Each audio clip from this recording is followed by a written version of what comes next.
Hello, everyone. Welcome to another episode of the Day Zero podcast. I'm Spectre. With me is Z, and we're also joined by a special guest, John Carse, who is a Chief Information Security Officer at SquareX. So this is going to be a little bit of a special episode where we're not going to be doing our typical topic coverage of vulnerabilities and whatnot, but we're going to be doing an interview here with John. So, John, I'll let you introduce yourself, and yeah. Yeah. Hi. Thanks, Z. Thanks, Spectre. I'm John Carson. I am the field CISO at SquareX. I also work very closely with our research team. And before I was at SquareX, I held a global CISO role at Dyson. And before that, two CISO roles at Rakuten Mobile and Rakuten Symphony. And before that, I was an interim CISO at Expedia Group. So I've been somewhat in this space for a while, beginning my career back in like the early 90s, working for companies like Apple and IBM in my IT years, and then kind of moving into work with the US Navy and, you know, both engineering and defending networks and also doing SOC work at the same time as well. So, Yeah, been, it's very cool to have you on for that because it's sort of a perspective and area that Z and I don't really have a lot of great visibility into, beyond when I get to talk to some of the people who work on that side when I'm at like DEF CON or something. But obviously those are very rare opportunities. So um Could I ask you to actually explain kind of SquareX product on the browser side? Because we reference this a ton, and I think Spectre and I both did a bit of research before coming into this. So, we're familiar with what you're doing, but I just lay out, like, SquareX is doing the browser, like, your detection and response stuff. so what we're doing at SquareX is we've developed an extension that goes into Chrome, Safari, or Firefox, whether you're running on Windows, Mac, or Linux. And that extension is the basis of our detection and response capabilities that we have inside the browser. With that extension, we can detect any kind of DOM changes, communication that's happening, whether it's being done over GPRC, WebSockets, etc., and the events that are happening inside the browser. We can detect a great range of anything that's happening in the browser. We have visibility into. It's almost like the old days when we had IDSs and IPSs, and we were able to see what was happening across our networks. It's We have an incredible amount of visibility in the browsers and the interactions that we have with apps inside the browsers, which allows us to create prevention, detection, and mitigation policies to protect users that are doing work inside browsers, which is again maybe 85% of user time is now happening in the browser today. And we're able to also threat hunt through that data as well. So we can send it to a SIM, we can create exception requests and those kinds of things so that administrators can manage their policy activities, right, and allow people to download things if they need to. But we're able to do all those kinds of things with the browser extension that we have today, and it doesn't require you to change your user's behavior at all. You don't have to make them use a different kind of browser or different kinds of technology. They can continue to use their browser of choice and they'll be protected. and that's all bundled under the browser detection and response. Like that's Yes, under that umbrella. Okay. that's right. That's right. And so it's kind of a different idea than what the enterprise browsers are doing, which is use our browser to go do this kinds of activities. And we also have like some private app access kind of capabilities where you can um, get to your apps through ZTNA kind of capabilities that are being delivered through that extension as well. So we have a number of use cases that we do, from again web attack detection prevention, DLP use cases, and again those private access use cases for both managed and unmanaged browsers. It's a All nice right. capability. I mean, it's something that got me excited when I learned about SquareX when as a CISO. The things that I wasn't getting in current solutions that I was finding. So you mentioned starting off with IT work. So Did you always kind of have a security slant, or how did you move towards security? No, I actually really started my work just in general IT. I mean, coming out of high school to pay for college, I had my own little consulting company doing uh, work with Apple computers, so, the old Macs in the old days in 93, 94, kind of, 89 to 94 kind of time frame. And just did work for law firms and stuff, getting their systems up and running and troubleshooting them and do that kind of thing. And then I went on to work for Apple and was on the help desk there for a couple of years, and then started, then I had to stop using a mouse and start using keyboards and stuff, and got into Linux in the mid 90s and Windows NT in the mid 90s as well. And then I did a lot of solution design, solution delivery kind of work at um, IBM and other companies to design systems and deliver them into organizations. And that's how I got into working with the U.S. Navy in the 2003 time period. And I thought I was just doing normal network and system management IT kind of work, and then they told me, yeah, we're not going to pay you because your system's not hardened and it's not secure. And I was somewhat surprised that they were talking to me about things I'd never heard of before, like security, and that I had to harden it and it had to be patched, and I had too many processes running that weren't being used and that kind of stuff. And so it was kind of a shock that they were going to make me deliver a system that was secure, even though it was incredibly available and resilient. Right. So, and that's how I somewhat got introduced into security in 2003. So, now it's 2025. So it seems like I've been in cyber for almost 22 years now. But Yeah, IT, I've been in for like 30 some plus years. yeah, definitely a good chunk of experience behind you then. Yeah. Yeah, for sure. And when I was learning IT, we didn't have Google, we didn't have, people didn't have CDs. So a lot of it was just trial and error, which is somewhat, you know, um, kind of like how do things work, and figuring out how things work and figuring out how things break, was a lot of what we did in the, late 80s, 90s, and into the early 2000s before the advent of Google and such. Right. Yeah, so your work was more on the network security side, right? Like earlier on. Yes. Well, I mean, it was system hardening, so IT system, but it was also networking and stuff. So it was both, Unix systems and Windows systems, getting them configured correctly. What I knew how to do really well back then was enterprise systems management. How do we roll out software to systems at scale? And whether that was on Windows, then using a tool called SMS back in the day, or Tivoli Enterprise software. There are a number of ways to get software to places, quickly, right? But yeah, most of it was network and systems management. So both networking and systems. Cool. So I noticed a lot of SquareX's research. It's very focused on browser security. Yes. So when I guess did you kind of make that transition into looking a bit more at browser compared to more of the NetSec and sysadmining?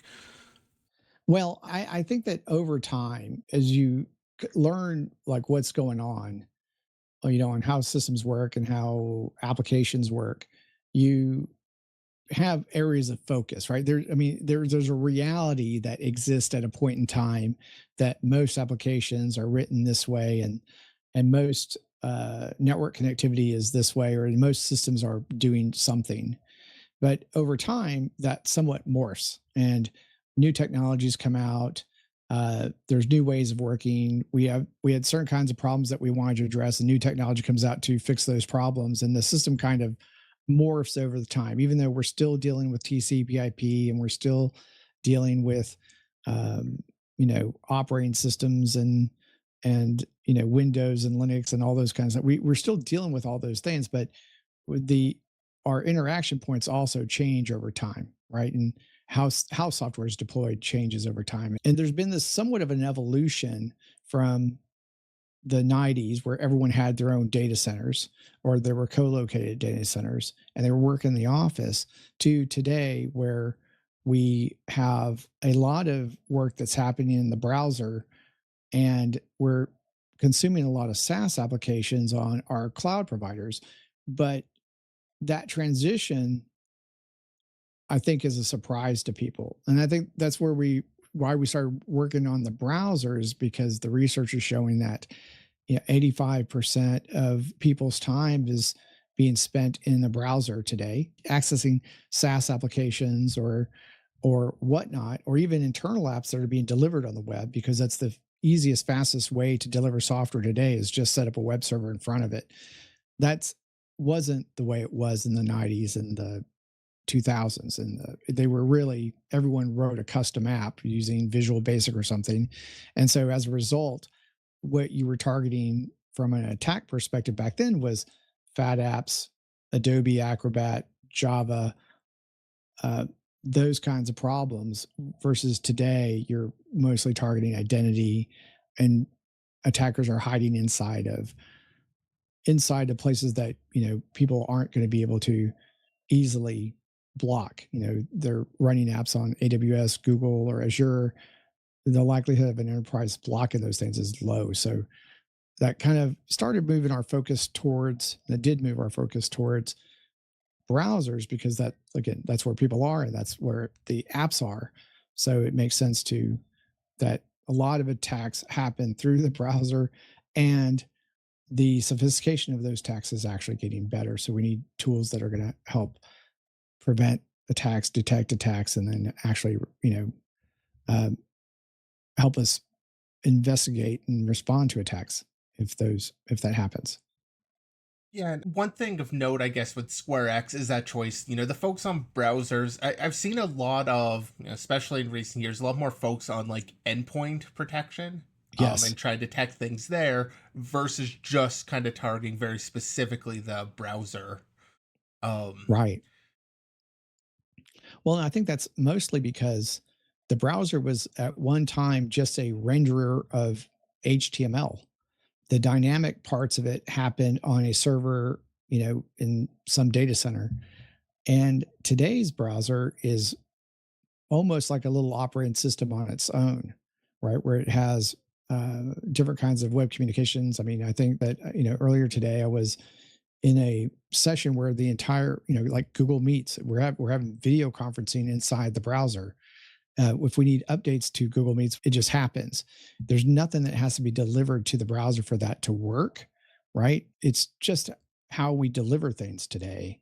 There's a good reason why EDR tools and their predecessors, antivirus tools, were focused on the endpoints, right? And that's so because that's where the attacks were happening. That's where when you downloaded a file or you got a file sent to you in email, Outlook didn't open it up inside of Outlook. It launched Acrobat so that you could read it. If you think about what happens today when you download or even if you open a PDF in, Google Mail, Gmail, it just opens up in another browser tab. You didn't have to save it to your disk and then open it up in Acrobat, right? So it's the ways of working have changed, and EDRs came to be when the applications had to be launched so that they could do the work that they were going to do, and it happened on the operating system. So that's where that protection happened, and that, again, model was super good and correct for how we ran applications before, COVID, before the huge uplift in remote workers, before there was the number of SaaS apps that are existing today, before the cloud. Those technologies made sense when applications were written that way. Today, again, and the reason why SquareX we're doing this browser detection and response is because now the applications and the extensions that you're running are happening inside the browser. They may be accessing applications that are also on your desktop, but not necessarily. Acrobat doesn't need to be there for Gmail to open up a PDF for you. It doesn't need to be there for, you to open up an Excel spreadsheet in, um, Google Sheets, right? So it's somewhat different of an environment today than it was before. But yeah, for sure, EDR tools definitely have their place in every defense. But I think that moving up the chain, moving closer to where the applications are actually running today, that's in the browser. And just like most things, the EDR doesn't really look at what's happening inside an application, whether it's Acrobat or something else. It's looking at how it's interacting with the operating system. And And that's a I little bit harder to tell inside of a browser. and I guess you'd perhaps challenge the idea that basically everything you want on the computer is actually coming from like an installed piece of malware or something. Like there's a lot that could be done that remains just simply inside the browser. I know for a lot of the work that I've done in the past, when I have done red teaming engagements, a lot of times we do kind of have a focus more on compromising the endpoint itself. The browser, as I kind of mentioned earlier, maybe a stepping stone towards that, uh, Right. but not necessarily the target. But as you're speaking there, I can kind of see a reason to say, like, the browser itself could be the end game, and especially as like those browser exploits are a lot more challenging now than they would have been years ago. There's more reason to even just stop and kind of stick within the browser too. If you don't need to escape the browser, you don't need to go through a lot of that. Exactly. I mean, if you think about how most companies operate today, we're dealing with, Microsoft M365, and we're dealing with Google Sheets, and we're dealing with, spreadsheets.com and mondays.com, and, any number of SaaS apps. Well, there may be an application that exists on my desktop for me to use those tools. Like, Notion has an app as well. However, those interactions are mostly, I think, done in the browser today. So you have an objective as an attacker, right? You might be told, hey, as a red team, we want you to exploit the endpoint and do something, right? But as an attacker, you don't really care how you get to your objective, whether your objective is stealing, um, credentials, or if your objective is stealing data, or your objective is ransomware, or your objective is, espionage. None of those things necessarily today require you to get on the endpoint. With enough companies have moved a lot of their technology to SaaS apps, you could move around pretty well just using credentials that you stole from inside the browser. At There are very many SaaS apps that are probably, needing some help getting managed. Yeah, a bit earlier you were talking about how the workflow has changed and how much more important the browser has become. And it's been very interesting to follow because so one quote that stuck out to me from a talk that I had seen at Hardware out Netherlands was basically saying that the browser is kind of the most important target in the modern landscape. Uh, a lot of sensitive credentials, like for most people, pretty much everything sensitive that they would have would be accessible through the browser. And with Z and I, where we have a bit more of a binary skew, I guess, to our Sure. research, we've always kind of thought of the browser as, hey, it's used like, again, as a stepping stone, but I would say even in the other direction, where it's like, you exploit the browser and then you use that to get on the victim's machine and then escape to do something else. Whereas more and more, that's not even necessary. The browser has so much power already. And yeah, I mean, It's an it's been interesting to unmonitored follow. application on your on your network. I mean, Yeah. again, it used to be, right.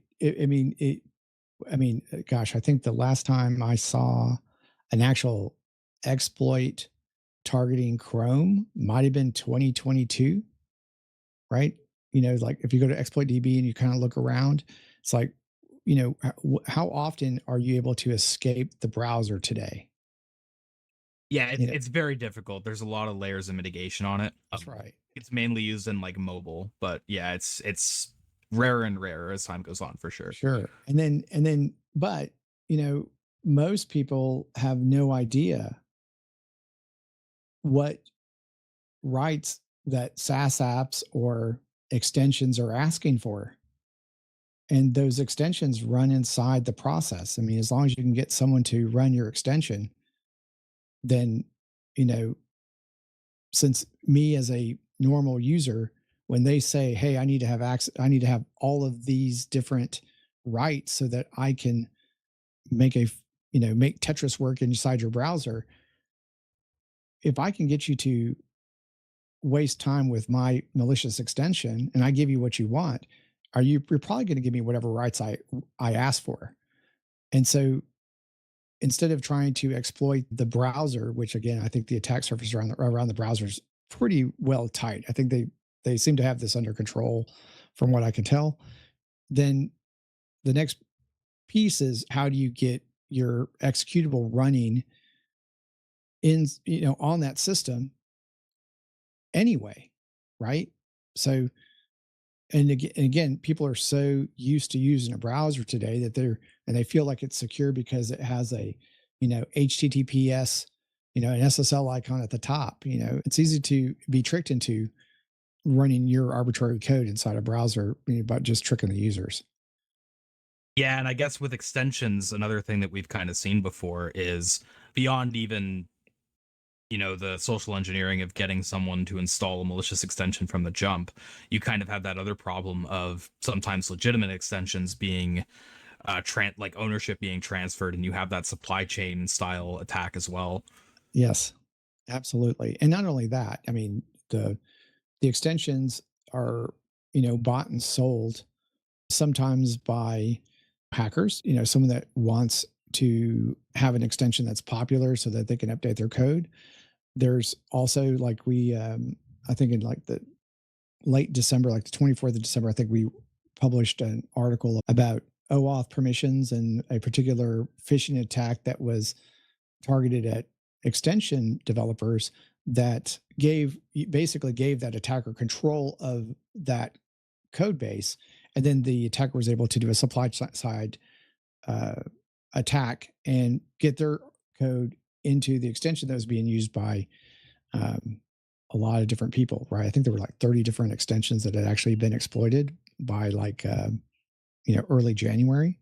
So, yeah, I mean, again, there's a lot of in a lot of ways we have OAuth and we have all these technologies like sign into Google that makes it easy for us and reduce the friction to adopt new software, adopt extensions, et cetera. But there's still a lot of detail that you need to be watching for. For example, who is that developer? Is this developer that you're expecting to, ask you for these rights? And what are all these rights? And should I be giving them these rights so that they can do whatever they're going to do? Right. So it is another attack chain, so to speak. It is, um, earlier in the exploitation process, right? It's part of the delivery. If we're going to talk kill chain, I'm good at kill chain. I'm not so good at MITRE attack. But you can weaponize the system and deliver it, get someone to install it, and you don't actually have to leave the browser. I think that's where, like, we did some research around browser syncjacking, which was, from a research perspective, it was a number of different things that were kind of chained together, and it starts with, the normal social engineering kind of setups with getting a domain that looks legitimate, and then, even using Google Workspace so that you can have a way of controlling the browser, and then getting someone to install your extension, through either you wrote your own extension and put it up on the Chrome store, or you get them to, or you take over someone else's, or you got onto that system and you're able to inject code somewhere. There are a lot of different ways to get the extension kind of in place before you begin to work on taking over the profile, right? Which allows you to, take their credentials and bookmarks and everything else that they have inside their profile and use that information if they happen to use Google's password management. You want to get them to sync it before you exfiltrate their, locally stored credentials. And then once you get it into this kind of setup, then you start pivoting into making the browser manage so that you can turn off MFA, do all those kinds of things from your workspace that you as an attacker control. And then you can force it to load an extension that you put in the managed the enterprise management of Google Chrome and get them to run your arbitrary code and have a, interpreter go back to wherever you want it to go. And all of that was done by managing the browser well, right? Managing that experience super well. Does that, you know, questions about that? Yeah, so that actually segues nicely into something I was going to ask. But sorry, Z, I kind of cut you off there. What were you going to say? I was probably trying to segue towards Syncjacking also, and I've got that up on screen here. Yeah, I found like the Syncjacking process to be interesting because on one hand, nothing in this whole process is well, I guess part of it, there's part you can definitely claim, but is like distinctly this is the vulnerability here. It's, they're installing an extension. Well, that's maybe malicious or not, but just installing isn't necessarily a vulnerability. I guess you could call the human vulnerable part of the chain, but yeah, it is kind of that deal where just, you have that foothold, and from there being able to kind of combine that, say, with getting them a little bit more social engineering from the extension to actually take over or sync Chrome, like, do the sync hijacking aspect of it. Right. And then using that to replace a downloaded file. So this is kind of a specific question, but does it just replace the file that was downloaded, or does it do that inline with like the download and actually replace it as it's coming in? So like the actual file never hits. Well, the file does hit, right? The file, there's a number of ways you could do it, right? But in the demo that we have, right, we are, because we have control, we have access to visibility to all the browse, all the tabs and what's going on each tab. We begin to impersonate like Zoom. So we wait for an event like someone does a Zoom call or does something, and then what we do at that point is we force an update, or we tell the user to upload or update their browser, and we take them to the Zoom website. So it says zoom.com. And then when they hit download, our extension actually inserts the malicious code, right? Oh, okay. Right. So it's kind of injecting itself into that download, which again, the browsers are incredibly powerful. There's all sorts of things that you can do in them to both, effectuate an attack, but also defend. Right. So in this case, we're using the capabilities inside of the browser to manage the download. Right. What is it that we're downloading? We're not actually downloading, um, you know, Zoom from the Zoom website. We're actually downloading it from somewhere else, but we're calling it Zoom EXE, and it looks like a legitimate app.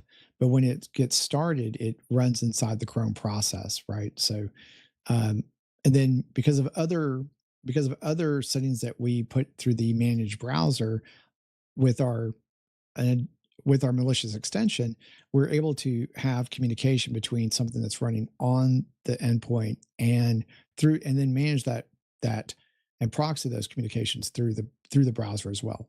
Right. So I would say it's not trivial, right? But it's doable, right? And again, and if you watch the demo, you can actually see it kind of happening.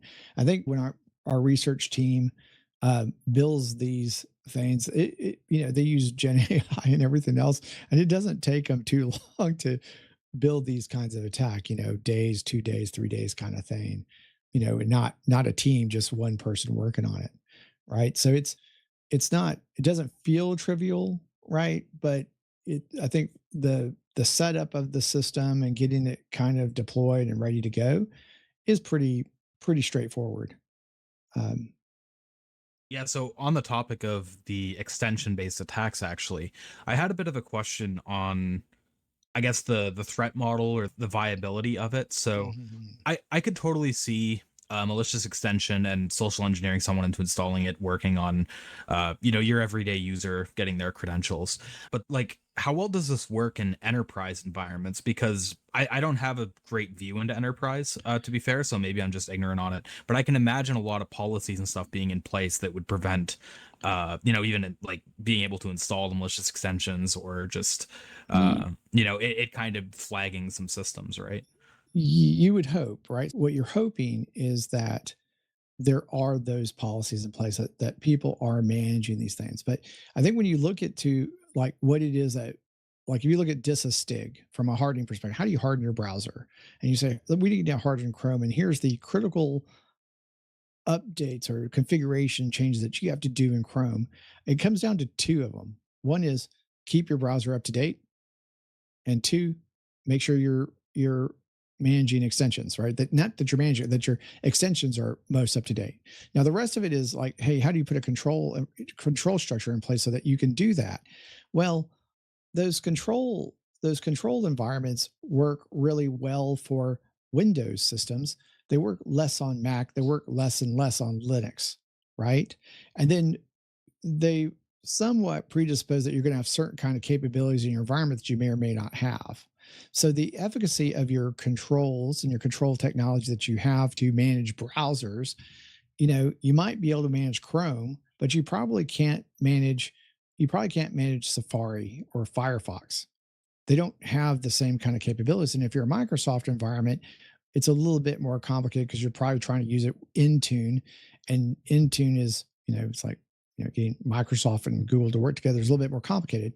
But, you hope that you're going to be able to do things, but at the same time, the more controls that you can put in place, then the more processes that you replace, the more bureaucracy that you put into the environment, the more help desk calls you're going to have, and the more complaints you're going to have from your user community that they can't use this extension or that extension, or that it has to go through a 30-day process to get that done. And, and so as IT and security, we're always managing the business with our ability to deliver capabilities, and then deliver the capabilities that are secure. So even if we do want to have white lists and those kinds of things, as soon as we have one set, it's out of date, right? So then, and again, this is one of the trade-offs that we made on the EDR side. On the EDR side, we don't just whitelist every application that could possibly go in our environments anymore, because that would be, I think at the last company, Dyson, I think we had 18,000 different applications on our systems of executables that were running on the operating system, 18,000. And that was just on our laptops, right? That's difficult to manage one at a time, request by request by request, right? So there's a trade-off being happening between the help desk and IT to go deliver capabilities, or allow users to have more rights than you want them to have so that they can install software on their own, and that business-led IT, if you're positive, or shadow IT if you're not. But when you move into the browser space, the controls that you have and the visibility that you have in the browser for detecting threats, or even controlling data or DLP kind of capabilities, are a lot fewer.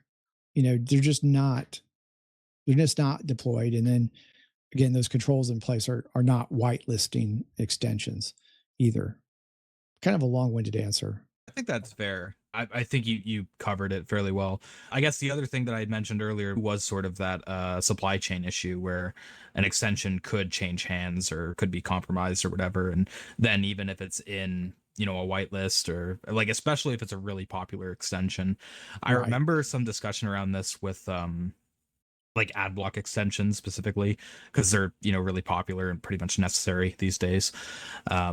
But yeah, I was just curious on the split, because like, yeah, I would expect a lot more regular non-enterprise users to be caught by this than enterprise. But Well, uh, I would too, but I would say that enterprises are having a similar challenge. I know that I did. I had a similar challenge in, um, again, at Dyson. At Rakuten, we didn't have a lot of controls. If I wanted to install an extension, I could, but they're more of a technical. They're kind of a the help desk. It's different companies have different ways of handling these kinds of issues, and sometimes it's more expensive to do things the way that you expect it would be done, right? Meaning that you would normally say, let's whitelist everything. And we'd go through the process and you'd submit your request to have this installed or whatever. However, when you get through it, most of the time you're just saying, yes, that's okay. And then you're just kind of stuck. And so some companies just say, hey, everyone's an administrator, install whatever you want, because running a help desk in that way is more expensive than if you do have a breach and you happen to have a great EDR tool and a great SOC, then you're probably going to be okay. You're mostly going to be okay with what happens in on those systems. I think that when it's all said and done, I think that we're having the same kind of experience in the browser. People aren't really trying to control the browser as much as you think they would. And it's mostly because they feel like EDR is there to protect them. Yeah, I do feel like the browser is often underrated and overlooked with respect to how much you can do with it. Right. I think that is starting to change. I have seen efforts like from Google and whatnot on trying to do a lot more defense in depth with the browser. Things like tab isolation. You have like I think even on extensions they're introducing a bit more permission systems or stripping out some browser API, which is just crazy powerful. Yeah. There's work on that front, but yeah, it's especially where browser moves so quickly, it's hard to even keep up with that too. Yeah. And like I said, I think that the common research that we do, right, is that we are somewhat focused on research that's architectural, meaning that the systems work in the way it's intended to work, right? You're using the capabilities that are available in those processes to get something on the Chrome Web Store. You're using that. To change it would mean that you're not using browsers anymore, or you're not using proxies anymore. You're not doing something else to steer traffic. And that's where our research kind of focuses, like, hey, how do we get what we want to get done, in a way that, like I mean, Google's, when we go and we take these vulnerabilities back to Google, the answer we tend to get is this: the system is working as designed. And just like in an email, like in Outlook or in your email, if you get a phishing link and someone clicks it, that's an intended that's an intended capability of Outlook or your browser or whatever, is to be able to click links, right? It's intended that you're able to load extensions, that folks are making uninformed decisions is part of the problem. Now, I don't really want to blame the user, because we do have technology that's available that helps us control a lot of aspects. Like, we could be better phishing systems, but I still get phishing emails all the time. It doesn't matter, how it doesn't matter if I have the best phishing anti-phishing system. I still get phishing emails, right? And they're continuing to identify bypasses, and those, we're going to continue to see that our network controls are going to continue to be bypassed, because attackers are just moving to places where you're not going to steer them away. You're not going to steer them away from Google IP address. You're not going to steer them away from AWS IP address space or Azure IP address space. They're running illegitimate apps or making extensions available or whatever. They're doing it from legitimate places like DocuSign, and downloading a PDF to sign in DocuSign, but that PDF has a exploit in it or has links that are malicious. Those things are going to continue to happen, and we're using what we would expect to be trusted infrastructure in that, right? But again, our researchers, that's the kind of research that we're doing, right? Where we're looking for, you have an SWG, you have SASE, you have EDR tools, you have, Zscaler, whatever these tools are. It doesn't matter what they are. They were intended to work in a different time period, and I think that for the most part, we haven't really, and we need to have them still because we still have legacy systems and systems that we need to have those protection in place for. However, I think the industry is kind of moving away from traditional data centers, traditional office environments, more remote works, more SaaS products, more things running in AWS, Google, and Azure. And those are where the attackers are going to be, right? And you're going to get there via browser. Yeah, there's definitely that shift. And something I'm kind of thinking about as we're talking about this is, Spectre mentioned there, the browser's crazy powerful, but it's also a kind of weird place to look at because there's AppSec, which is going to focus on, those SaaS apps that are maybe running in the browser, or maybe it's going to focus on, an application running on the system or whatever, but it's focused on the app. And then you've got, more system security, focused more on, I guess, more of a high level view. There isn't so like looking at specifically the browser architecture. Like I said, you're looking for kind of problems that are architectural. I think captures it really well because it's not at the app level. It is things kind of working as time, but still, has the problem there. And I'm kind of curious towards the research that you're actually doing. So you mentioned that like the demo for Syncjacking could have been built in like a couple of days. With that research, like what does the process look like for the research to get done? Like, do you have somebody that's were they focused on like, let's just look at the entire browser and find some? Did they have a more narrow scope, or like, I don't know, what does the research process look like, I guess? Well, it's kind of like threat hunting, right? We definitely have an understanding of how the extension subsystem works and how the browser works, and and how other systems around it also work.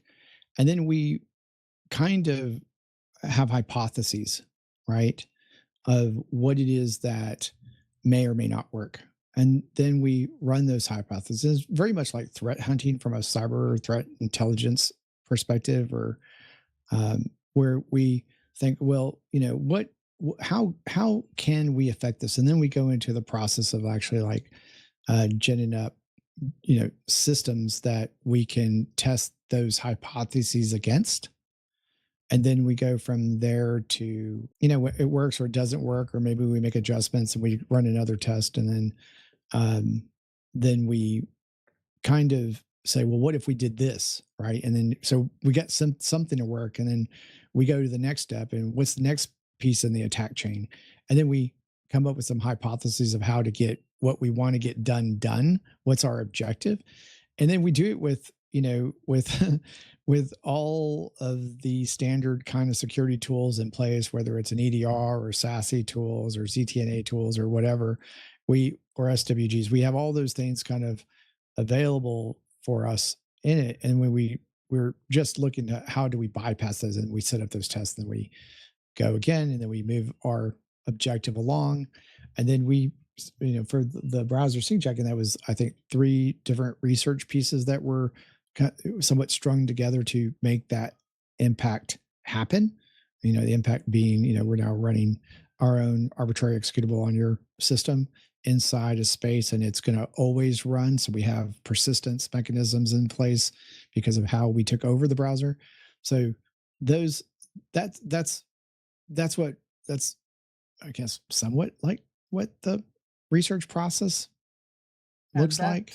that seems pretty familiar actually to, what Yeah. I'd expect for. So I've done a lot of AppSec myself, so, testing a lot of applications where, you kind of just sit there and going through that same sort of hypothesize about what could be done, what does the application enable, and, it is kind sounds a lot like how, I might approach just looking for the business logic or high level sort of issues. I mean, I am maybe not going to be testing for really specific, like, I don't know, cross site scripting or request smuggling or something in that same way of hypothesizing about like what the app can do. But there is a degree of that still. But no, it sounds very much like, I think, a process that a lot of people would follow, just being applied, I guess, in an area that is overlooked.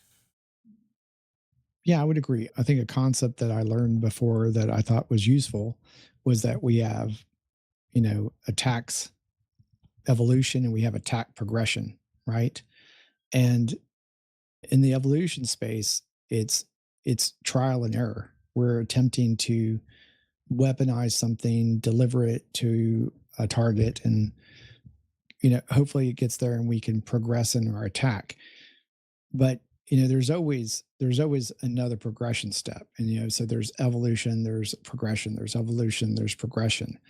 And I think that I kind of feel like I'm applying scientific method to how attacks are, my observations of attacks in my history in military environments or finance or tech or manufacturing is that a lot of times attacks happen and they don't succeed at the beginning. You might see, it seems like, there's a lot of spray and pray kind of stuff that happens every day.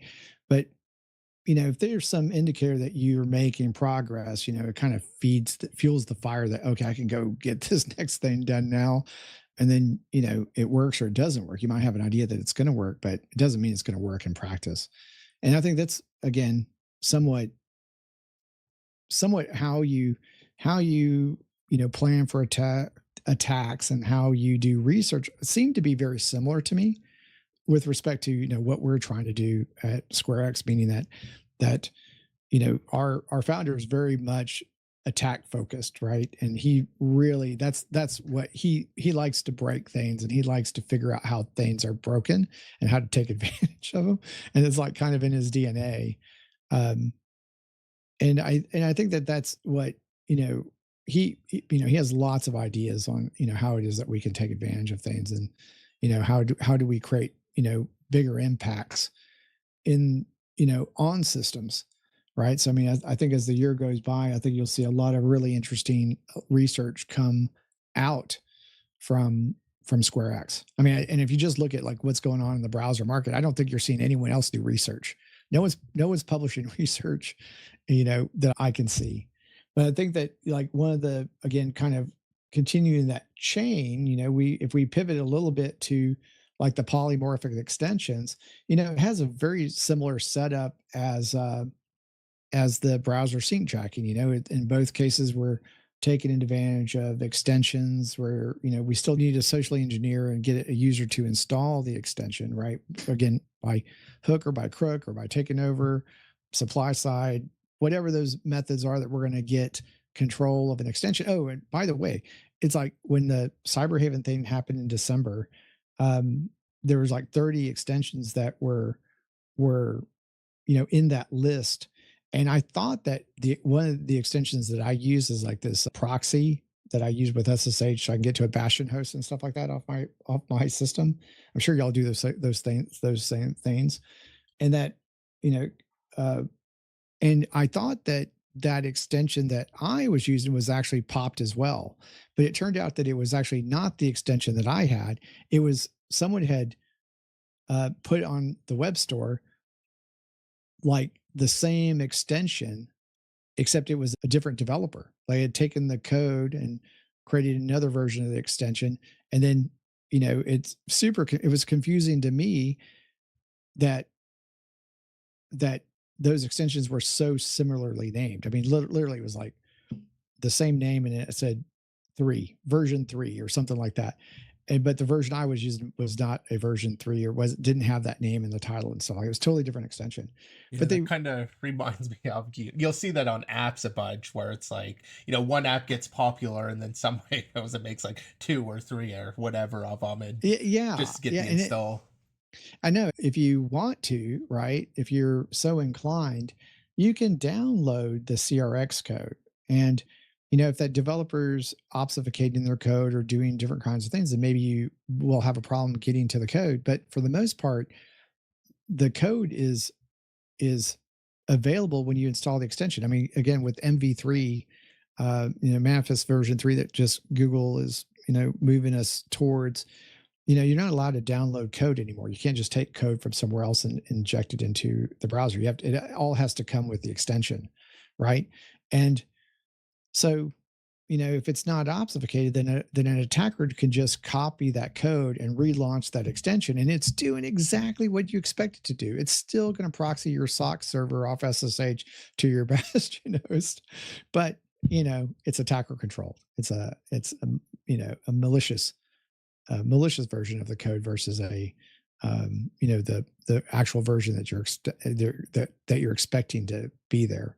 So again, in the polymorphic extension, it's very much the same thing. I mean, all that's really happening is you get someone to install the extension, and then what we identify are in our code that's in the malicious extension that we put in, is that we're looking for certain kinds of extensions to be used. And in the case of the polymorphic extension, we were looking for 1Password, right?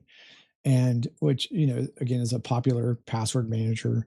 I suggest, even though everyone should be using password managers. That's my public service announcement for this podcast. But we basically know that extension's there, and we target that we're going to be impersonating it. And so what happens when we see a login page, because the extension has really kind of minimal rights to do what it's asking to do, by count. I think the manage right is kind of something you should watch for sure. But as soon as as soon as we see that there's a login page, we disable 1Password. We change our icon to the 1Password icon, right? And then we publish, we impersonate 1Password and saying, hey, you've been logged out of 1Password. And then we impersonate the login page for 1Password again. And the only thing that's really happened so far is we've disabled 1Password, so it's not prompting you itself. We're prompting you to grab your credentials, right? And then as soon as we've captured your credentials, we enable 1Password again, and then you're able to log into your application, and you're none the wiser. You did not see any of that activity really occur. And we're being very forthright in showing you what's happening. If you look at the demo, that extension's like showing up and being pinned and then unbeing pinned, and we're disabling everything else. We didn't have to start in a pinned state, and we didn't have to start in a situation where you can see the icon change.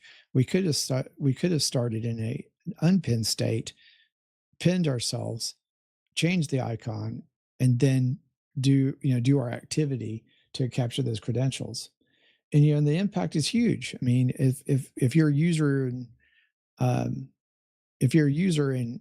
or God forbid an administrator, and you have your enterprise vault inside 1Password, then the keys to your kingdom are somewhat gone, right? And access to all your other SaaS apps where you might be storing data is also now vulnerable, whether you're a personal user or an admin. So one thing I'm a little confused on in the polymorphic extensions actually is, you mentioned that you disable, or like the malicious extension would disable the legitimate one. That's actually allowed? Because I would expect that to be a permission that an extension shouldn't be able to have, to just be able to disable other extensions.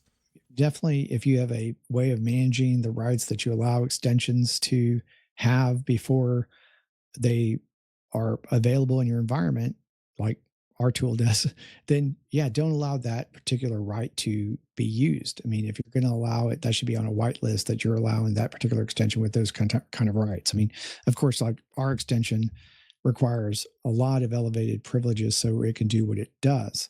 But again, the count of rights that are being used in our attack I think there's 2 rights that are used. And one of them is I'm not sure it's even critical, but it's definitely something that you want to watch for. And it's like manage tabs, it's a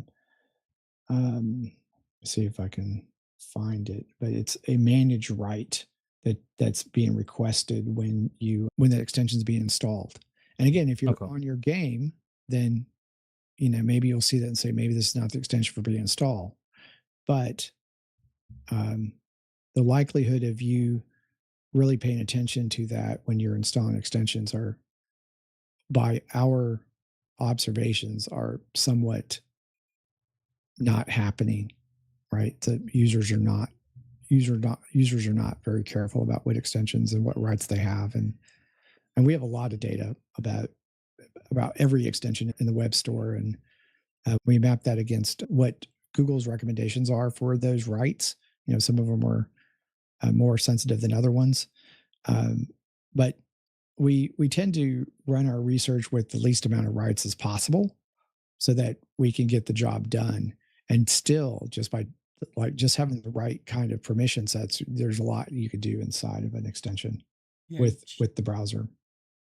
checking the permissions is, as you're mentioning, like users doing it. I mean, there's definitely got to be a sense of almost alert fatigue when it comes to just like, Absolutely. you install that, you see it, you click through, you see it all, maybe not all the time. Extensions, you're maybe not changing too often, but it's enough that you're maybe not paying a lot of attention to it.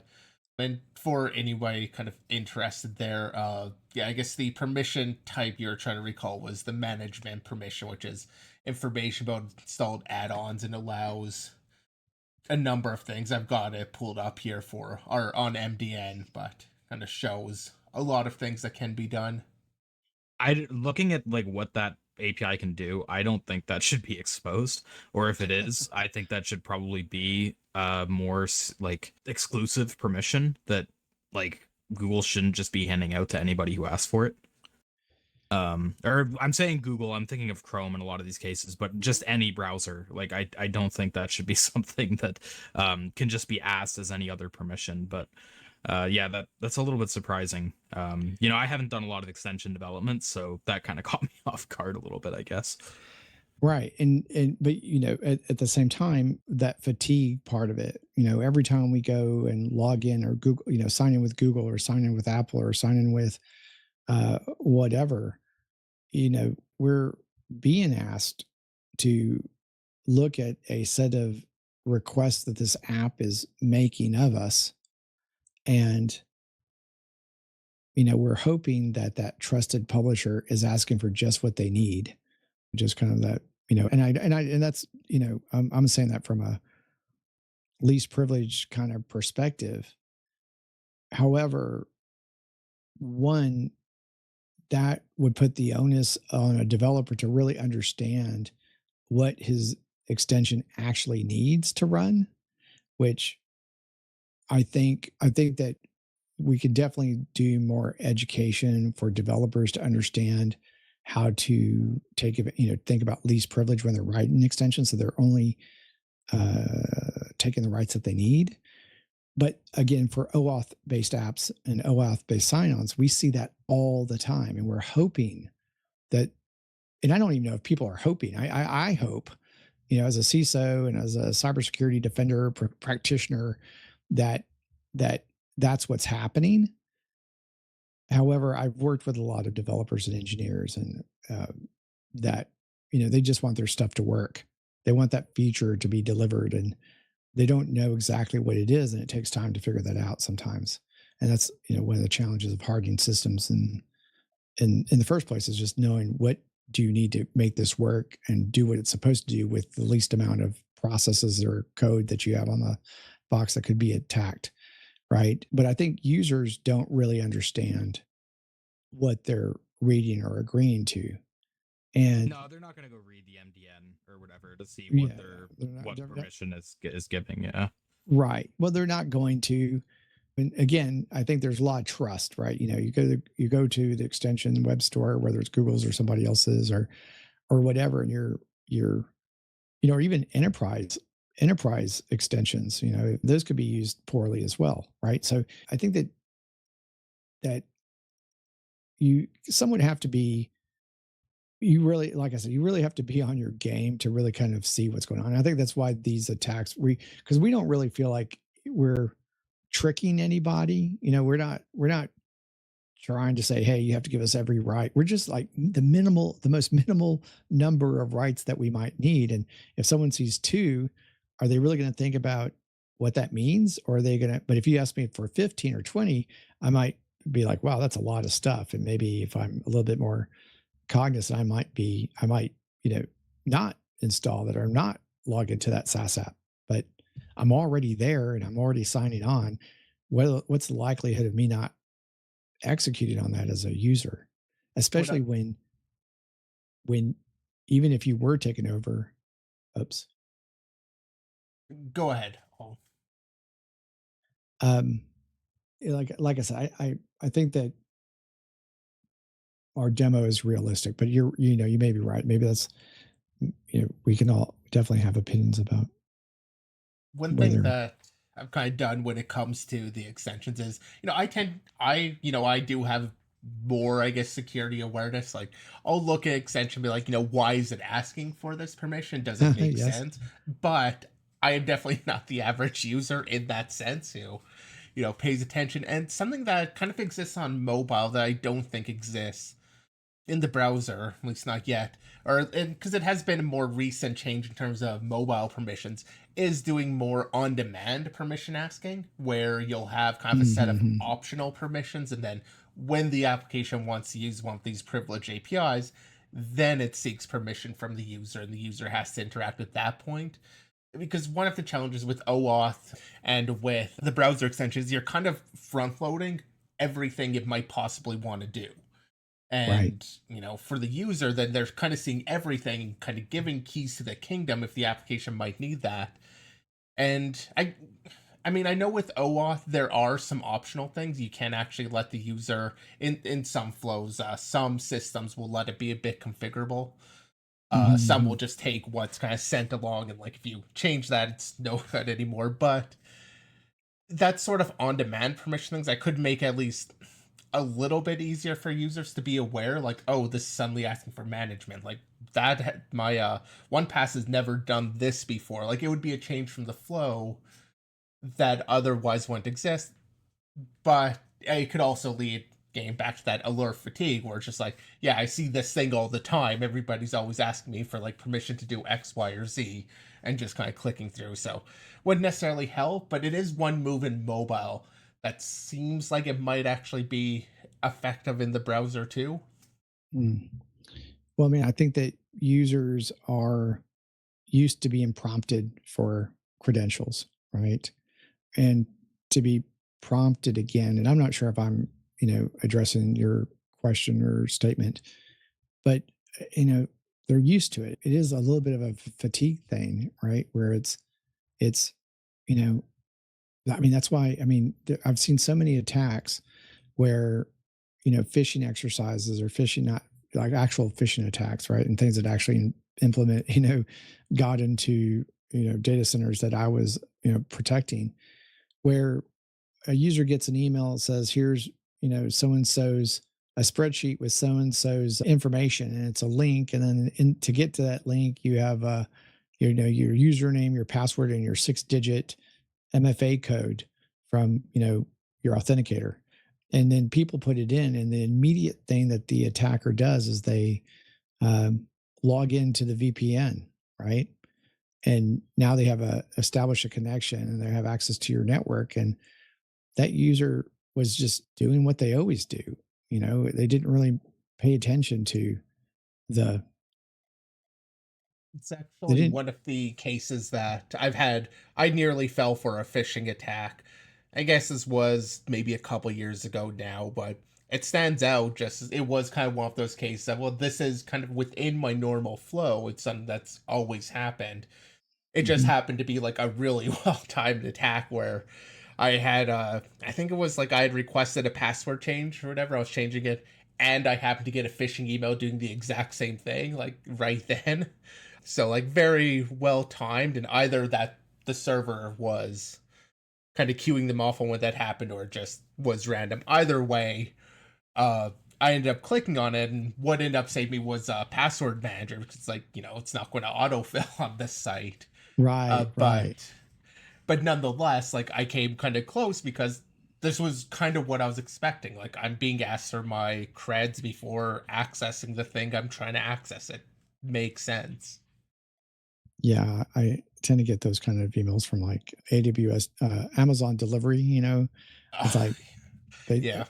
they seem to, oh, I want to track my package, and I have a package coming, so I want to see what's happening. And yeah, so I'm going to be really aware. And again, we were talking about some other things, like, even at SaaS apps that are like DocuSign, and they're sending you something to sign, and you open the file, and there could be a macro in the PDF, or there could be a link to something that's more malicious, but it's being delivered from legitimate sites. And I think, we're definitely asking users to be hyper aware.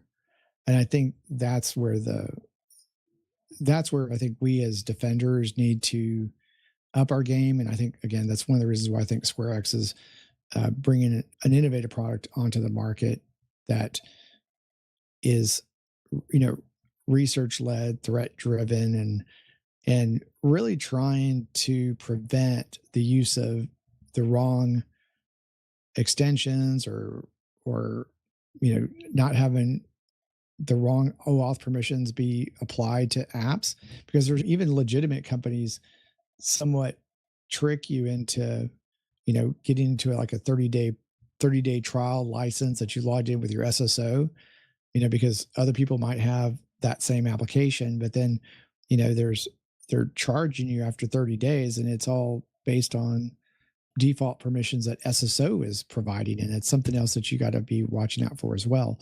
It's there's a lot of angles that are available for us to take advantage of as researchers and hackers, and things for us as defenders we need to be wary of in the browser, and again, and how the landscape is today. The landscape is different than it was 20 years ago, for sure. I guess a question I would have for the browser, like the BDR stuff specifically, is how are you guys able to keep up well with like how the extension market is so large. There's so many extensions and stuff being developed. I could see, depending on the popularity of the solution, like some extensions keeping what you guys are doing in mind and trying to, having that cat and mouse basically. Um, is it like, how feasible do you find it trying to keep up with the cat and mouse when you're competing against so many different extensions and like potential for use? Yeah, I think that's where like research kind of comes into it, right? It's understanding how different rights that we're being asked to use, how do those play together, right? And how do we use this particular right set to effectuate the attack in some way, right?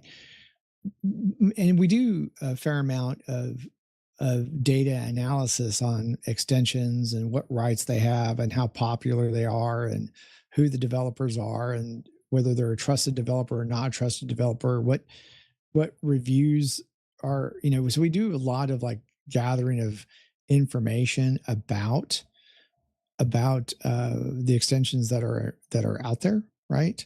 And then we also have, a lot of extensions that are in people in our environments that we can also gather that telemetry to kind of see how these things are effectuated into the environment, right? As well, right?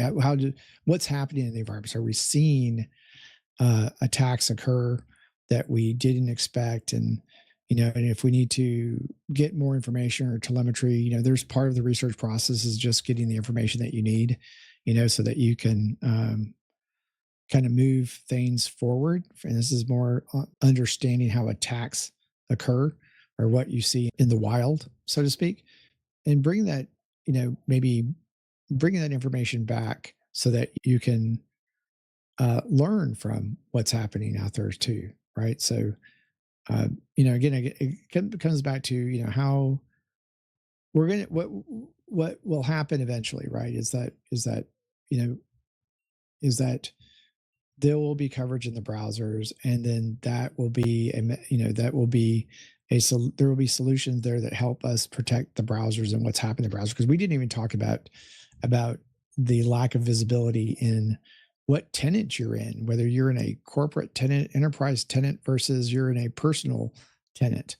right? And you'd be surprised at how poorly DLP solutions even they can't tell whether you're, you know, inside, if you're dragging a file into a corporate, one cloud or a personal OneDrive, right? Those things are being missed with the tools that we have today. And then again, those things aren't going to be solved with steering away from, using a SASE or SWG tool to steer away from, a SharePoint site or something or a OneDrive environment.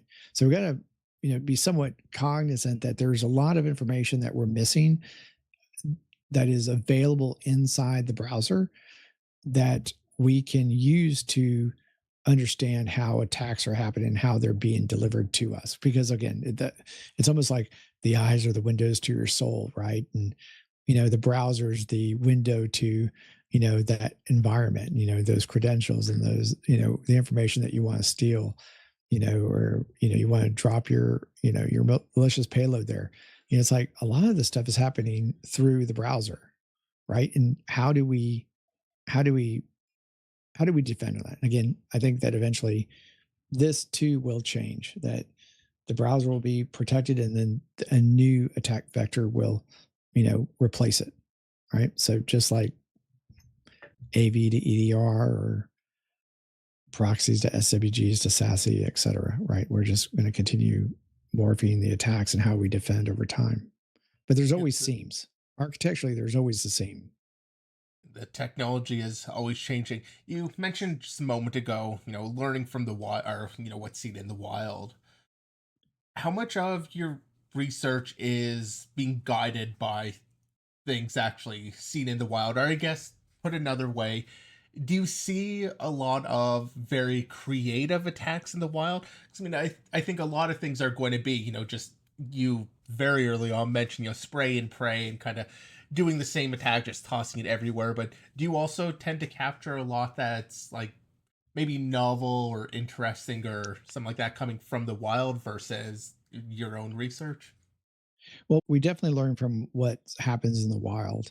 I think that when our customers see something novel, they definitely tell us about it, and we try to figure out, like, was it a policy miss or a misconfiguration, or was it something that we uh, don't have the right telemetry for to detect or prevent it.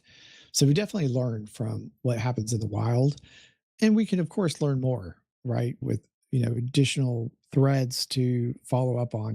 We could learn more about what's going on in the wild, but a lot of it is again, looking at common defense strategies, doing the hypothesizing of what it is that will, what impact are we trying to achieve, and then how do we effectuate that outcome, and how do we effectuate that impact by through you know through our research activities, right? So hypothesizing, testing, and then going back around to it again. Yeah. Jumping back a little bit, part of why I was asking about keeping up with the BDR and keeping up with what's going on is Okay. I could also imagine there being a lot of like false positives with trying to mitigate this in an automated solution, right?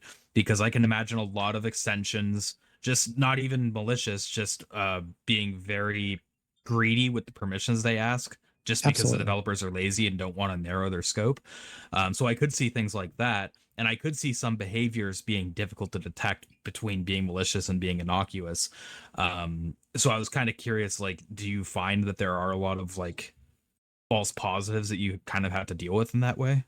I mean, they're definitely we don't go right into blocking mode, right? So, you know, often are the organizations that we're working with, and this is true for organizations that I've worked with, is that we don't really know what extensions are in our environment, right? We don't know what people are doing. We don't know where they're going, what SaaS apps they're going to.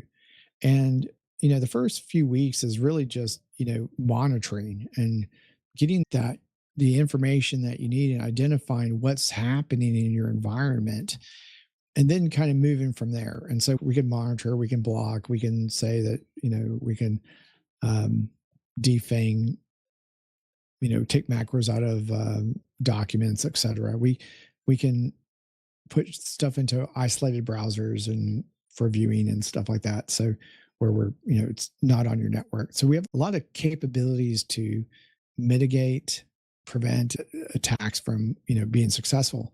And so we have policy sets that we can drive that allow us to create whitelists and make blacklists, and then also say that these are good permission sets, these are bad permission sets, and we can put that into our policy engine so that those things can, have the right impacts for that environment to achieve the security outcome that you're trying to achieve, but do it in a layered approach, right? So it's, um, but yeah, I mean, if you just turn it on and you just said block all these things that you're thinking are malicious, you're going to impact the user experience. And I think that's really important to understand. Like for all security practitioners, is that one of the things that we're battling on the enterprise side is always making sure that we're doing the right kind of risk reward with respect to security controls and impact to the user, and helping the business achieve whatever objective they're trying to achieve with the least amount of friction as possible, right? Otherwise, as soon as you start, turning everything off, the next thing you get from the user community is just turn this protection off, whether it's an IPS or a firewall or a browser detection and response. It doesn't really matter what it is. If you make it too tight and too narrow, the business is going to react and you're probably going to have to back off, right? So it's totally a difficult balance to strike. It is. And again, you definitely don't want to, stop people. Like, for example, one of the things that we can do in our product is you go into log into a password or set a password. We know that that password was in a compromised set, or that your password that you're putting in here with these credentials are compromised. Or if you're going to use a new password, we can tell you that, hey, this password is not available to you because it's already been compromised, or we can say you have to use different passwords and everything. So we have a lot of things that we can do around the password. But I think one of the interesting things that I saw, I'm not going to say funny because it's a little stressful, is, when you're going and you're logging into a site that you've been logged in for a long time, and then we turn on the password management and we say you can't use the password because it's a weak password. That's going to get you a lot of help desk calls, right? So you got to kind of make sure that you understand what the context is of the policy that you're putting in place, and then put it in the right place so that it's happening when you intend it to do. I mean, this is like any kind of other firewall rules or anything else you do. There's, policies are going to be executed in a certain manner. But is it complicated? It could be, but I think we do a really good job making it accessible, both from how it's set up, but also we have like the obligatory Gen AI policy writer that that works super well. It's trained on specifically our policy engine. So when you say, "Hey, I just want to block all QR codes," you hit enter, and it's going to create a policy for you that won't allow QR codes to be used in your browser anymore. Obfuscates them and stuff, and such stuff like that. So lots of capabilities. Okay.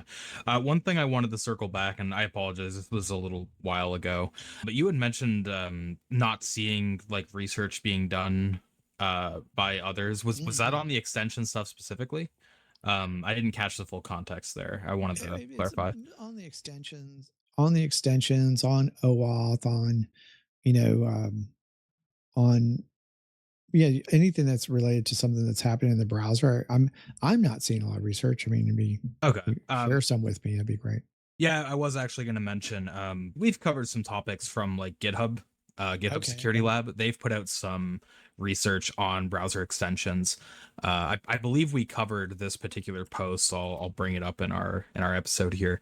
But it's called Attacking Browser Extensions, and they talk about like the permissions that you can see in the manifests and how a lot of those can be abused. And it is along some of the lines of what you were talking about there. So I did want to shout out that there's been a little bit of research there. That actually came out after our research. Okay. That particular one, I think it was from October of 24. Yeah. So, but I think I've seen that one. You're right. GitHub does do research on those tips too. So there are definitely researchers that are out there that are doing work on browsers. I don't want to say it, but I'm just saying that if you look at but that's, GitHub is not writing. They're not writing a browser. I guess what I was more saying, if I was going to morph it, is that, if you look at like who's trying to protect in the browser, what research is coming out there. It's not that there's not any other research happening from other people, but the folks that you would expect to, be doing this, first person research on how to protect environments, I think you'd expect it to come from your security vendors, not necessarily security researchers at GitHub. You know what I mean? So yeah, GitHub Security Labs is very interesting in that they sort of take a bit of a lead in an area you wouldn't really expect them to. Like you said, you would kind of hope the vendors to do that more, but it's been proven time and again that you can't trust the vendors to do that work. So that's sad. But I mean, again, I as a buyer, having bought many security tools, it's, a vendor that you get in 2018, they might be the best vendor in 2018. They're going to make product decisions that move them in a direction, and product may not work for you in 2022. And you're going to have to make a change and find another vendor to do what you need to do in your environment to protect. And so there's somewhat this ebb and flow. And then, of course, the more of the code base that gets added to it, the more complicated it is to backtrack or deliver features in a different way. I mean, I think I've had years of requests with, different huge vendors waiting for them to deliver something, or like even just feature parity between Windows, Mac, and Linux.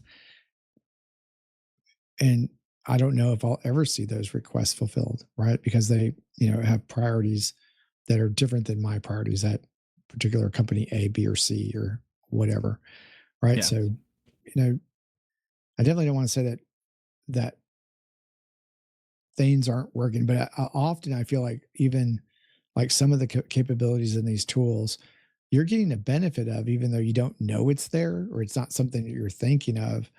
So it's not like they're going off and ignoring it, but it's, anyways, I don't know. It's you can definitely trust them to do what they need to do to capture more market share, right? That's what they're going to try to do. So yeah, you've always kind of had that problem where security is like, it's really hard to pitch. A lot of companies see it as a cost center, not as not as a benefit that they can sell to consumers. It's not really like a marketing point. But yeah, so before the episode, we had talked a little bit, and we were talking a little bit about like bug bounties and bug bounty research. And a question I would have, I guess, is if someone was looking to do more of the browser research with a emphasis on like extensions and that sort of work, would you have any like tips for them and like things to avoid that you don't think are impactful versus things that are worth pursuing? Yeah, I think that commonly in bug bounty programs that I've had run in the past, what I see a lot of is people taking advantage of like known vulnerabilities, and that, like a lot of variance is kind of what you're getting at there. Well, meaning that it's like, okay, you're running Magento 2.4.02 or something like that, and it has a vulnerability. Whether it's impactful or not impactful to that particular, site doesn't really matter. But it's like, these are things that maybe it's been out there for 6 months or something like that. There's a reason why the company hasn't patched it yet, right? It may not be it may not actually have an impact or whatever to whatever they're doing. But like telling me about known vulnerabilities is less useful, right? Than tell me about something that's specific to code that I have, right? Um, does that make sense? I don't know if that makes So sense too sort much. of. Meaning that So I what I'm get what saying you're saying. is that a lot of times people, as enterprises and go, we're writing code, and our code is built on a lot of other code, right? But then we have these particular pieces of code, maybe 2%, 3% of our entire code base that is, my business specific, right? And those are a lot harder to understand and how do you take advantage of like account takeover, right? How is it that you find that seam in that code that allows me to authenticate to a user account without going through the login process because I made a mistake in a plugin that I wrote?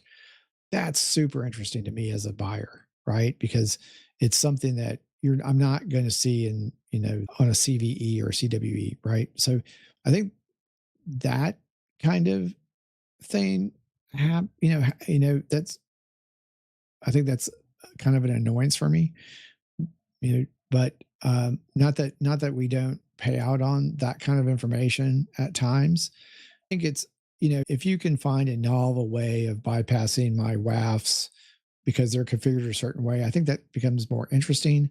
If you can identify with respect to browse, like I talked to a guy a few weeks ago, and he brought up a really interesting um, vector. Now, we had already been thinking about it, but I really didn't expect anyone else to be telling me about it. So it was somewhat novel approach to bypassing, defenses that are around the endpoint, around the browser, and around the network layer. I think that just being creative is good, and I think that being able to show it working. And I imagine that your audience probably are practitioners. It sounds like they're going to be practitioners. They're actually going to like uh, roll exploits out and try to test them and do those kinds of things. Being able to do that, I think, is awesome. But and those things are very useful to me as a CISO because it, again, never let a good incident go to waste. It helps me drive behaviors in the organization. It helps me protect my environment, increase the resilience of my systems. I think those are really good things um, uh, to do. Right. So, am I somewhat answering your question, or Yeah, taking on a I was path? about to say actually that the kinds of attacks that you mentioned, the kinds of vulnerabilities and exploits, those align pretty well with the kinds of topics that we try to cover on the show, because there's saying that your product is vulnerable to some NDA, like there's not really a lot of interesting things to talk about there. Maybe the company wasn't aware of it, but it is like a pretty straightforward thing. Whereas when you have that research where it's a lot deeper and you have to go into the configuration and stuff, it's a lot more interesting. The one counterpoint I would have there, though, is you were talking about looking at more of the enterprise specific code and less at the shared code, like the, Right. the libraries and whatever. It is, I like that research is a lot more interesting and valuable, I think. The problem is it's a lot harder for bug bounty researchers and external researchers in general to get that level of insight, because a lot of the time, an enterprise isn't publishing proprietary code they're running, or they're not going to show you the configurations they're running. So it's kind of like, while that research is very cool, it's a lot harder to come across and a lot harder to expect of researchers just because of that clash, right?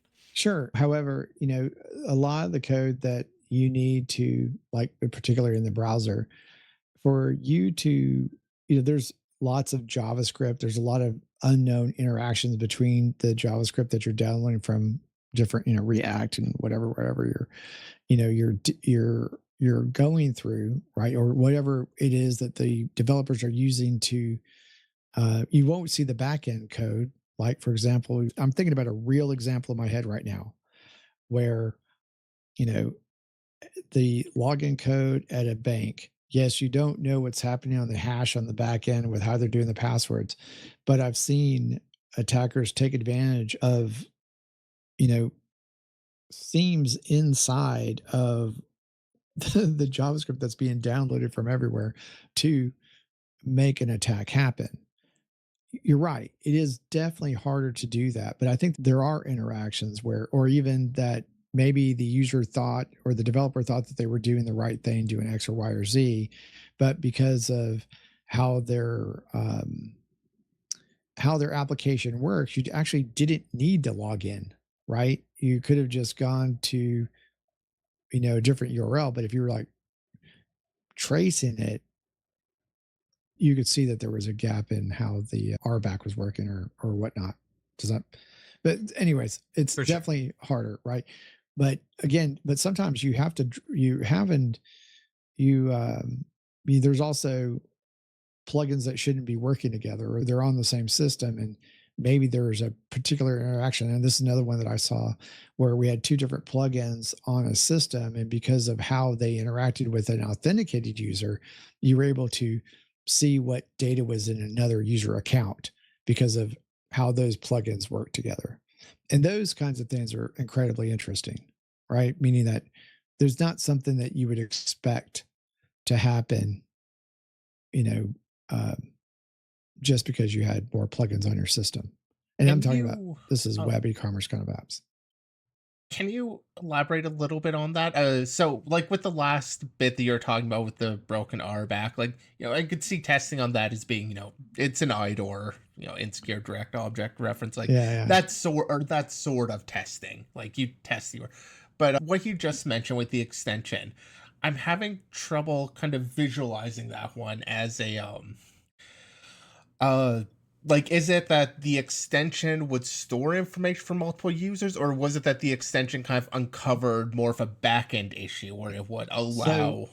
this particular problem I'm telling you about was an e-commerce system that had like a PayPal plugin and some other plugin, right, that did something else.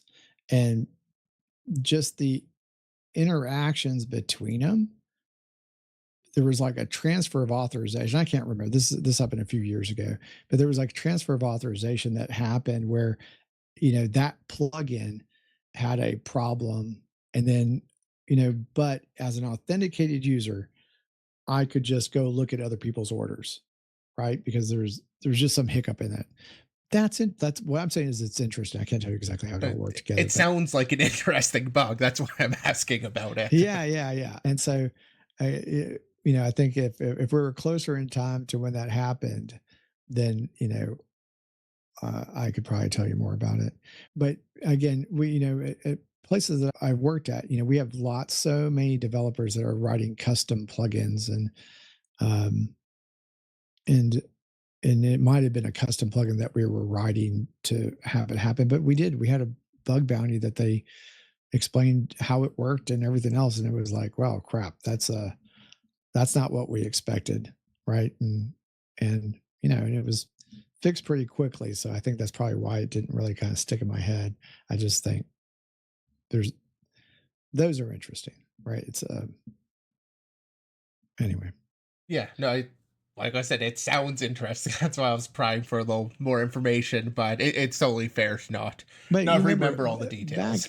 back back a few years, like this is like early 2000s, before the advent of Windows 2000. So this is like the 90s, right? We used to have like all sorts of DLL problems where you had like DLLs on Windows boxes that's stomping all over each other, and you get all these kind of weird application behaviors because you installed this application in the wrong, or install this application, then this application, and then your DLLs were just stomped. You just had the wrong version of DLL, and things just broke, and it was just so random. I kind of feel like we have those kinds of problems in our DOM, right? In the DOM, whether you're, on an e-commerce app or you're going to a SaaS app, or, you're expecting things to kind of work a certain way, but even the load order could matter to what it is that you're doing, right? So, um, And there are some fun attacks that can kind of happen just out of like DOM clobbering. yes, yeah, yeah, yeah. I mean, like, I can't tell you how many times I'm behind a paywall and I just go inspect the code and I can delete the object that's stopping me from seeing it. It's like, that wasn't hard, right? I could just kind of, and of course we have other tools that allow us to manage the sessions better and that kind of stuff too. It's there's a lot of interesting, gaps and code bases, I think. So Yeah, as y'all are definitely. probably very aware of, more aware of me. It's been a while since I was a developer. So Okay. Yeah, one thing we talk about fairly often is that sort of gap in perspective and thinking between developers and security researchers. It's very easy as a developer to think about like, I need to get this feature shipped, I need to get this done. I yes, don't really care that much about any other implications. And you kind of need those alternate perspectives. So for sure. I mean, again, I think that developers are driven by features, right? yeah. That's what they're gold on, right? So that, and then it's also how they increase their value, on their resume and everything else is in that way, right? So they're absolutely wanting to get code published. Yeah. And I think being a defender, whether it's security, I mean, I can't tell you how many times I've had a bug bounty program and we see the failure, right? For example, one of the examples I have is this um, a DDoS attack, and everyone kept saying it was the WAF wasn't working. The WAF wasn't protecting us from a DDoS, and they kept blaming security. But we had a report on our bug bounty program that this particular module was having an issue, right? And this module, what was going on was every time you uh, went to a URL that didn't exist, it would do a query against the database. And in normal operations, you're not, you're linking to things that you're expecting to be on your web pages, right? But every once in a while, they would, these attackers were just basically just putting anything into the product search box or whatever, and they weren't real products. And the SQL server kept dying, right? It just lost the number of connections because the pool of connections was just low or too low for the frequency of the attacks that we were seeing. But there were two problems with the hypothesis. One, that the CPU, memory, and network I/O were not problems. It wasn't really a DDoS attack. The other problem was that the attacker, they were doing something to basically SEO poisoning kind of activities. They absolutely were not trying to take down the site, right? It was an antithesis to their goal. So the outcome of the attacker wasn't to take the site down, but when we brought that information and that research to the developer community, they were really kind of adamant it wasn't their problem, right? It wasn't their problem Mm. that the WAF needed to, stop the tide of connections. And then they were, I think they were talking about uh, I think it was like 30 connections per second or something like that. I mean, it was a super low. I mean, I think we were driving like 90,000 or 100,000 connections per second is what what was normal for the site. And we're like, oh, these 30 connections are all of a sudden crashing it.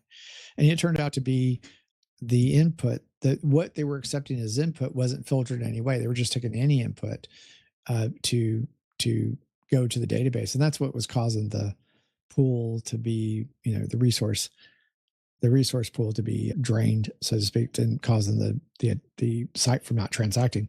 But I think that those are, it's almost, I guess, y'all would use like fuzzing to do this kind of thing, right? And trying to trying to find those kinds of problems on sites, I think, are also very interesting. Anything that like will kill my availability in a business, those are usually very interesting to companies too.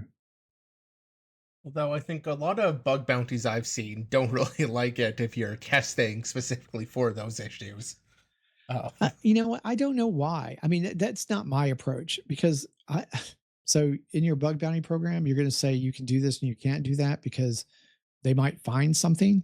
It's kind of the antithesis because I mean, we're talking about people that are on our side that are working for us to help us identify something. They're part of our bug bounty program. We definitely want them finding things before the attackers do. And the attackers don't have any they're not going to adhere to my change management schedule that I only do this between 12 a.m. and 2 a.m. every night. That's when the bug bounty people can go do this thing. They're not going to adhere to those rules. So why are we creating our artificial constraints in our bug bounty program when we can't control the world? I mean, I can control 200 people that are in my bug bounty program. I can't control the hundreds of thousands or millions or whatever number of hackers that are out there. It just doesn't make sense to me. And So this reminds me of vulnerability management at some place where we were doing scans internally for vulnerabilities, and then I would have people tell me that, oh, uh, you're crashing my system, and so don't scan me, never scan me. And I'm like, well, so do you want me? You'd rather me turn you in for a not resilient system that was easily knocking over, you could easily knock this thing over. I can put you in for that problem, or I can put you in for vulnerabilities. Which one do you want? And they're like, scan me, right? They definitely don't want that risk going up, saying that their system is, you blow in the wrong direction and it's going to fall over. They definitely don't want that risk to go up. So I think I could make at least a little bit of an argument towards why a lot of bug bounties will disallow. okay, Mostly comes down to, at least I think, a lot of them maybe don't understand what their scope is actually saying, for one. Because I think a lot of them would actually accept, like, if you had a denial of service attack that was in the, like, your case where it is kind of a resource exhaustion through a yep, fault of the application, I think a lot of them would actually pretty happily accept it, but they don't want somebody going and, like, testing a DDoS. Like, I don't know what any modern DDoS tool would be for that, but running just like basically I think of like Soloris and stuff, those sorts of yeah, attacks, but just running that against a server and having all these bug bounty hunters doing a legitimate distributed denial of service against him, like, and so they'll just blanket ban denial of service attacks without consideration for the other types of attacks that or other ways that yeah. denial of service could come about. Yeah, and I think it's how you think of it is, right? It's if you're thinking a denial of service attack is, a botnet that you have, you know, thousands of compromised routers attacking you, that that's probably would not be in the scope of a bug bounty program, right? Not a lot you can do about it.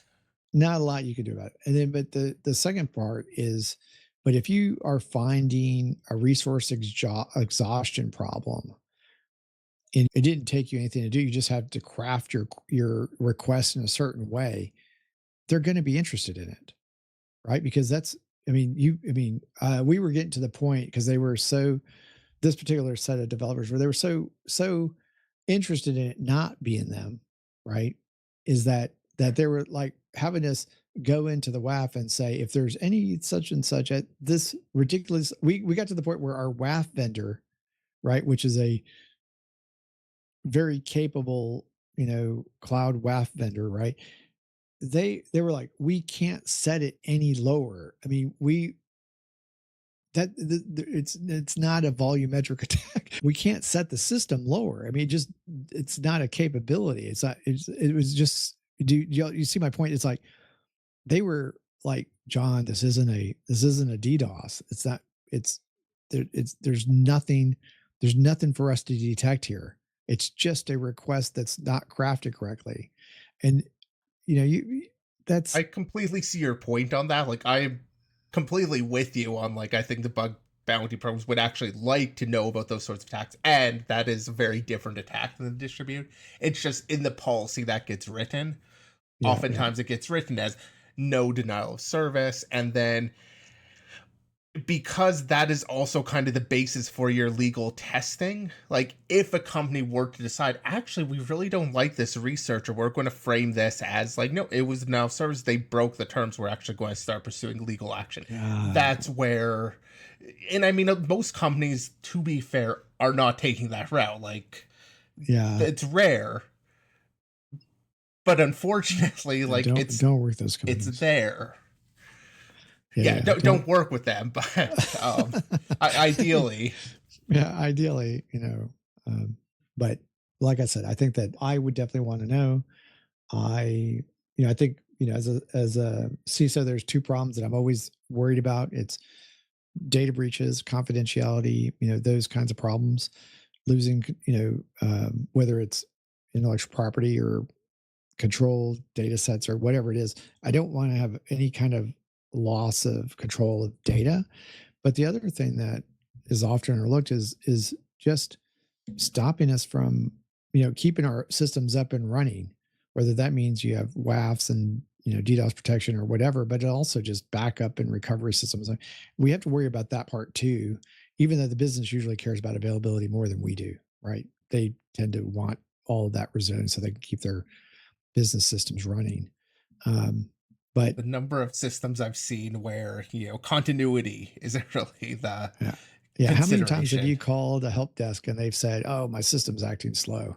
It's like, that's not what I want to hear on as a CISO, is that my systems are slow or bogged down and that kind of stuff. It's not a good user experience from a, customer lifetime value and making customers happy for, long term. But All right.